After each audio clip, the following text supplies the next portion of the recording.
Hey there guys at Planet X Fiction. Welcome to my office. I'm here doing my Of Time and Space Q&A today.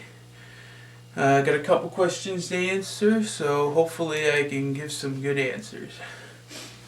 So, Zachary asked, can you sum up Of Time and Space in a few sentences?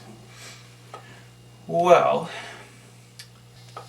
I made Of Time and Space to sort of explore my belief system and my ideas on things like creation and things like that. But it was more just to make a fantasy story that I could enjoy myself.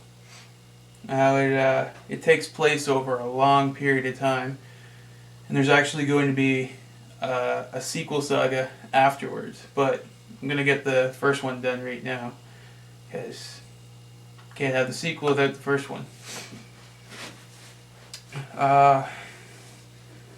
It has a lot to do with just things I generally am interested in, or believe in, or whatever. There's a little bit of everything in it, and it's not traditionally sci-fi, and it's not traditionally fantasy. It's sort of in between. It's sort of a cross of the both. So I don't know. I'm trying to appeal to a lot of people with this, but we'll see what happens. Zach also asked, what personality does the main character have? There are different characters in each part of the Of Time and Space saga, but the main character would be Anazia. He is in every part, and he basically guides the whole story. It's all from his perspective. But his personality would be, well, he wants to do the right thing. He's picked at a young age to have this monumental task ahead of him, and that kind of determines his entire life from there. His personality is one of loyalty and truth, and he's kind of like the Ben Kenobi, if you will, of Time and Space. Will asked, can you tell us more about the race, the Dragi? Well, the Dragi are kind of like, let's say, Druids, for example. They're a really ancient race that no longer exists per se, or as far as anyone knows, they no longer exist. They were created out of basic elements of the universe. So they take a physical form, but they're not exactly physical beings. They're more like a spiritual type being.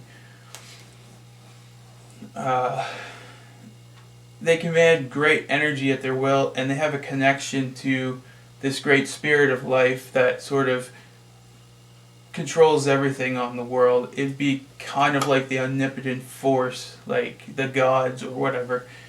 They are like demigods, for example. That's pretty much all they are. They're more as a legend when the story starts, but you'll get to know them better as we go along. And Zach also asked, what range of the audience is this best suited for? Like age and interest. It's definitely aimed at the fantasy sci-fi crowd. Age-wise, it would be for teens and older. I can't see me marketing to children. I'm going to have probably a lot of gratuitous violence because I like that kind of thing. But other than that, yeah, I'd say I'm aiming for a teen and older. It would be kind of the same audience that was aimed for with Star Wars, with a little less of the kiddie humor in it. There'll be humor, of course. You can't have a story without humor. It's just completely boring. It won't be like over-the-top humor, though, is what I'm saying. So yeah, I'd say the teen, fantasy, sci-fi crowd, and older. Hopefully, probably around my age, I'm really hoping to hit the 20 to 25 area, 20 to 30 area. Yeah. And I guess that pretty much wraps up this part of the Q&A. Please go to the forum at planetxfiction.com and post in my Uptime in Space forum. The Q&A section will always be open there, and I'll be taking more questions at any time, and when I have enough, I'll be making another video. So, until then, I'll see you next time.